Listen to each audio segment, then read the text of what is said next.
Hello everyone, and welcome back to Sun Moon Audiobook, the channel where we share wisdom and inspiring book journeys to help you grow and develop your best self, inside and out. A small boy once asked the ocean why it never stopped moving. The ocean smiled in reply, whispering, "Because stillness is forgetting." And the boy, standing barefoot on the wet sand, didn't understand. Not yet, but somewhere deep within, he felt it, the quiet ache of becoming. That ache, you felt it too, haven't you? Like there's a deeper version of you somewhere, just beneath the surface, waiting to be remembered. Not polished, not perfect, but free. That's where this conversation begins. There's a book written not as a lecture or a sermon, but as a dialogue, a deeply personal, winding conversation between a curious youth and a wise philosopher. Its authors, Fumitake Koga and Ichiro Kishimi, don't shout at you from a pedestal. They sit beside you. One of them is a philosopher steeped in Adlerian psychology. The other, a writer who represents the rest of us, the seekers, the strugglers, the ones who ache. Together, they offer not answers, but doors. And behind those doors is an idea so radical it feels like a rebellion, the courage to be disliked. Not to be rebellious for rebellion's sake, but to finally and fully become who you are. The story they tell doesn't start with fame, or greatness, or even a happy ending. It starts in a small room where a young man demands truth. He's angry, frustrated. Like so many of us, he believes the past is a cage, his trauma a chain, his circumstances the script of his life. "I can't change," he insists, "because of what happened to me."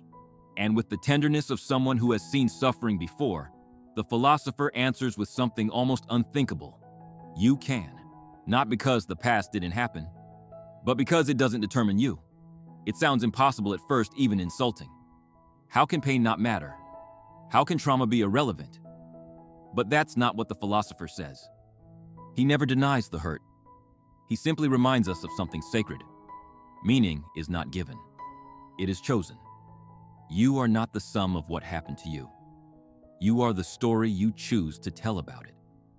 And the act of choosing that is where your power lives. Adlerian psychology, the framework behind this dialogue, offers a gentle but piercing idea. All problems are interpersonal relationship problems, meaning the pain we carry, the shame, the guilt, the anxiety, is often rooted not in isolation, but in how we believe we are seen. We live our lives as if under constant surveillance, craving approval, fearing rejection. We become actors in someone else's play, delivering lines we never wrote, for an audience we don't even know. And slowly, quietly, we forget the sound of our own voice.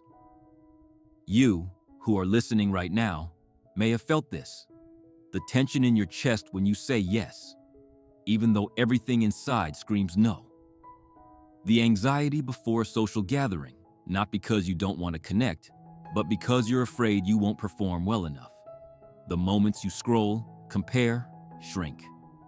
Not because you are small, but because the world taught you to measure your worth in mirrors held by others. And still, a small whisper inside you says, there must be more than this. That whisper is right. Kishimi and Koga invite us to imagine a life where you live not for recognition, but for contribution. A life where you are no longer a puppet pulled by praise or blame. A life where you are free, radically free to walk your own path, even if it means being misunderstood. Especially if it means being misunderstood. Because here's the truth. Being liked by everyone is not peace. It is prison. And the courage to be disliked is the key. But let's not romanticize it too quickly. Courage, in this context, doesn't mean brashness or rebellion. It's not flipping tables or burning bridges. It's soft. It's quiet. It's the trembling hand that still reaches. It's choosing authenticity when performance would be safer. It's saying, this is who I am, even when the room goes silent. And that kind of courage, it hurts before it heals. One of the most powerful ideas in this dialogue is the rejection of trauma as destiny. The philosopher gently but firmly challenges the youth's belief that past experiences create unchangeable futures. Instead, he offers this: we are not determined by our experiences, but by the meanings we assign to them. Think about that. The pain you've carried, it's real. The betrayal, the neglect, the bullying, the abandonment. But what if it doesn't have to be your identity? What if you are not the wound, but the healer? This shift is more than psychological. It is spiritual. It moves us from victimhood to authorship, from because this happened, I am broken, to because this happened, I chose to rise. And the difference isn't in the facts. It's in the story. And stories, my friend, can be rewritten. There was a moment once, soft, quiet, where everything shifted. I was standing in my kitchen late at night. The dishes were piled high. The world outside was asleep. And I was holding a mug of tea, too tired to cry, too wired to sleep. A thought surfaced, uninvited but clear. What if I just stopped trying to be impressive? It wasn't a declaration. It was a surrender. And in that moment, something cracked open. I saw the cage. I saw the mask. And for just a heartbeat, I saw myself unadorned, unperformed. It was terrifying, and holy, and free. That's the kind of freedom Kishimi and Koga speak of. Not freedom from pain, but freedom from the need to be someone else to avoid it. The freedom to accept that not everyone will understand you, approve of you, stay with you, and that doesn't make you unworthy. It makes you alive. The philosopher continues, drawing the youth and us deeper into the mirror. He speaks of goals, but not in the way we've been taught. Not as achievements, not as future trophies or external validations. Instead, he invites us to see how sometimes even suffering can become a goal. Sometimes we unconsciously choose anxiety or sadness because it gives us protection, because it spares us from the risk of failure, because it buys us sympathy, or perhaps because it allows us to avoid stepping into a life that would require us to be fully seen. It's a daring suggestion, isn't it? That we might be choosing, even clinging to the very pain we think imprisons us. But this isn't about blame. It's about reclaiming authorship, about asking, what is this pain serving in my life? It's not an easy question, but it's a door, and behind it is a truth that can shake you awake. You have more choice than you believe, even when it doesn't feel like it, even when the night feels long and heavy, even when your story seems already written. At any moment, you can choose a new ending. Another striking thread in this dialogue is the idea of separation of tasks. A concept so simple, it feels almost too gentle to matter until you sit with it. Separation of tasks means this: not everything is your responsibility. You are not responsible for how others feel about your choices. You are responsible for your own actions, your own honesty, your own courage. But whether others approve, whether they change, whether they accept you, that is their task, not yours. Think of how much energy we spend trying to manage other people's feelings. We walk on eggshells. We silence our truth. We shrink. We perform. All to make others feel comfortable, safe, pleased. But in doing so, we hand over our lives, slowly, silently, until we're no longer living for ourselves at all. The philosopher says gently, caring for others does not mean being controlled by them. And in that line is a key to unlock your breath, your space, your voice. You can be kind and still draw boundaries. You can love and still let go. You can speak truth and still be misunderstood and survive. You, who are listening right now, maybe there's someone in your life you've been trying to please for years. A parent, a partner, a boss, a friend. Maybe their voice echoes inside you louder than your own. Maybe every decision you make runs through the silent question, what will they think? If that's true, let me offer you this mantra, the one that pulses through this entire book like a heartbeat. Live for contribution, not approval. Contribution is quiet. It doesn't seek applause. It doesn't demand recognition. It simply offers itself like rain, like sunlight, and trusts that it matters. Even when no one sees, even when no one claps. Approval, on the other hand, is a trap with velvet ropes. It feels soft, but it tightens with every step. And eventually, you forget how to walk freely at all. But when you choose contribution, when you live in alignment with your values, your truth, your path, something shifts. Life becomes less about performance and more about presence. Kishimi and Koga also speak of community, not as conformity, not as losing yourself to belong, but as the place where real freedom is born. Because freedom, true freedom, isn't about doing whatever you want whenever you want. It's about doing what matters, even when it's hard. It's about showing up with integrity, even when you stand alone. And it's about recognizing that while you are complete in yourself, you are also part of something greater. Your healing matters not just for you, but for all of us. Because every time one person chooses authenticity over approval, the world becomes just a little more real. There's a story told about Eleanor Roosevelt, a woman who was deeply misunderstood, often criticized, and rarely adored in her time.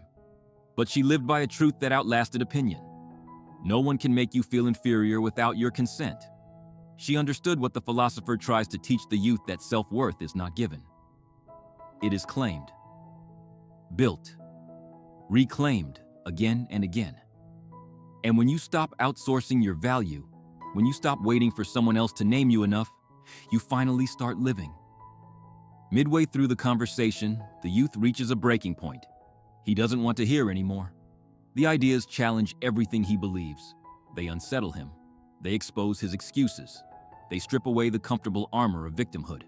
And maybe, like him, you've reached that point too, where you want to turn off this voice, return to your old beliefs, wrap yourself in familiar pain. If so, let me pause here and say, it's okay. This work is not linear. Healing isn't tidy. And change doesn't come through pressure. It comes through presence, through softness, through choosing again and again to turn toward your truth, even when it trembles. So if your chest feels tight right now, if your thoughts are swimming, if your defenses are rising, breathe.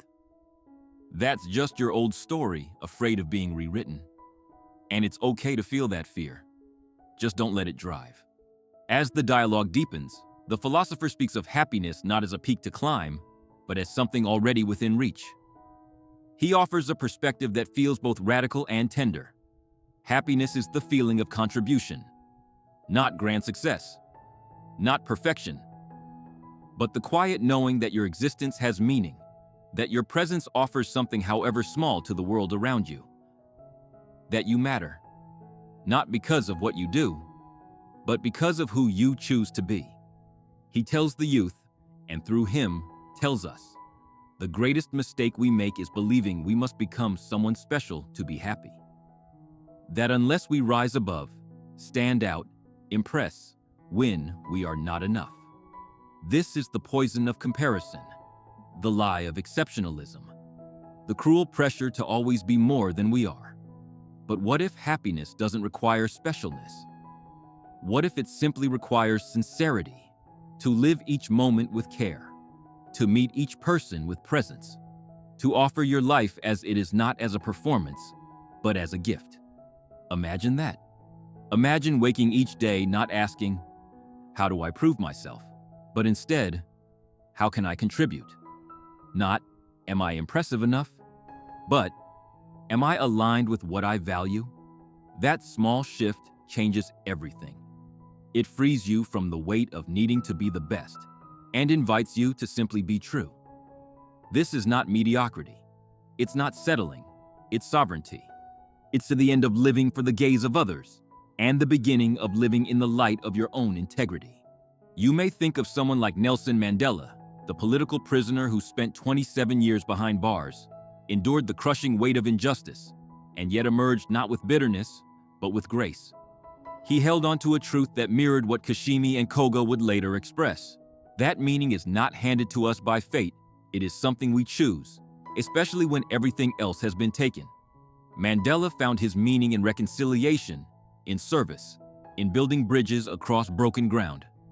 He too refused to be defined by his suffering, and in that choice, he revealed what it truly means to be free, not just outside prison walls, but within the heart. The philosopher then touches on love, a kind of love that is not dependency, not possession, not transaction, but encouragement.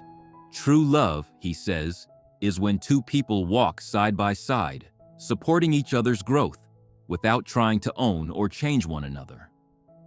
It is built not on need, but on mutual respect. Not on control, but on trust.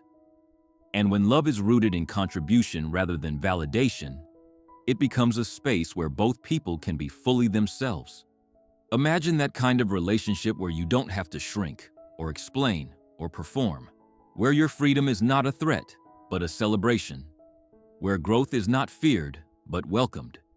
But to love like that, we must first become people who are okay being alone, who are not grasping for others to fill our emptiness, but who are whole enough to share ourselves without fear. This is why the courage to be disliked matters so much, because without it, we trade our authenticity for attachment. We beg for love rather than offer it. We perform intimacy rather than live it. There's a moment near the end of the dialogue where the youth begins to soften. He has agreed with everything. He still resists, but something in him has cracked open. He begins to wonder if maybe, just maybe, he has more power than he believed. That maybe the life he's been waiting for won't be given to him, but must be chosen, built, lived. He begins to see that courage isn't the absence of fear, but the refusal to be ruled by it. And in that moment, you can feel it, the beginning of transformation. Not loud, not dramatic, just a quiet shift of weight, a step into responsibility, a breath of freedom. And so, dear listener, where does that leave you? If you've made it this far, it means there's something in you, however small, that is ready. Maybe not ready for massive change or public declarations, but ready for honesty, ready to ask yourself hard, beautiful questions, ready to stop living a life dictated by fear of rejection, and ready to begin, in whatever small way, to choose contribution over approval, meaning over recognition, truth over performance. Let me offer you a few small steps. You don't need to change everything. You don't need to be fearless. Just begin here. The next time you feel the pull to perform, pause. Ask yourself, what do I really want to say? What do I really believe? And even if your voice trembles, let it speak. The next time you feel the ache of disapproval, breathe. Remind yourself, this is their task, not mine. And the next time you doubt your worth, remember the mantra that we've whispered again and again. Live for contribution, not approval. Let that be your compass, because here's the quiet truth that takes root when you stop living for applause. Your life becomes yours again, fully, not rented out to the expectations of others, not shaped by the silent pressure to impress, but crafted, day by day, by the choices you make with clarity and love. When you live for contribution, you return to your center. You stop performing and start offering. And what you offer, even if it seems small, your presence, your care, your authenticity, it echoes. It changes rooms. It touches lives. Even if no one says thank you, even if no one notices right away, you will notice. You will feel the shift. And when that happens, when you begin to live from this place, you'll find that the people who truly see you, who truly connect with you, start to emerge. Not because you've chased them, but because you've made space.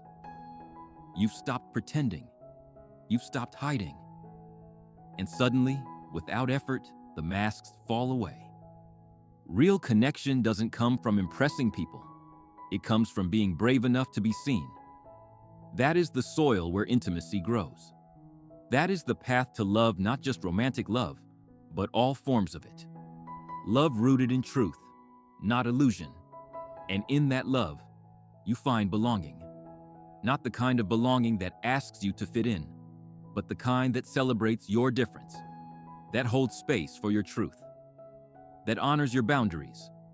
You may falter, you may forget. Old habits will return like tides. But the difference is now you'll see them. Now you'll know they are not you. Just echoes of a story you no longer have to live. So let's come back once more to that boy on the shore, the one who asked the ocean why it never stopped moving. Maybe he didn't know it then, but he was learning something essential. That life is not about standing still. It's about flowing. It's about allowing yourself to change, to shift, to become. And in that becoming, to remember who you've always been beneath the noise. You don't need to be perfect to begin. You just need to be willing. Willing to feel uncomfortable. Willing to be misunderstood. Willing to listen to the still small voice that says, "This way." That's all courage ever is. Not the absence of fear, but the decision to keep walking. If you're wondering where to begin, begin here. Begin with one moment of honesty today. One act of courage. One step toward reclaiming your voice. Write something you've been afraid to say. Speak up where you used to shrink. Rest when you used to rush. Ask yourself not, will they like this? But is this true for me? And slowly, over time, you'll build a new kind of life. One not shaped by fear, but by intention. One not ruled by shame, but by choice. And in that life, there is space to breathe, to grow, to love, to live. So now, I leave you with this image not as an ending, but as an invitation. Picture a candle, small and trembling, in the center of a vast, dark room. It doesn't try to fill the whole space. It doesn't compete with the stars. It simply glows. It does what it was made to do. And in doing so, it transforms everything around it. That candle is you. Let yourself glow, quietly, truly, without apology. And if this message stirred something in you, even a little, if a new thought bloomed, or a knot inside loosened, I invite you to pause and reflect. And when you're ready, share what you felt. Comment below with the part that spoke to you most. Let your words be part of someone else's healing. Like this message. Share it with someone who needs it. And subscribe if you'd like more of these soul-to-soul moments. Your presence, your voice, your story, it matters more than you know. Because when you have the courage to be disliked, you find the freedom to truly live.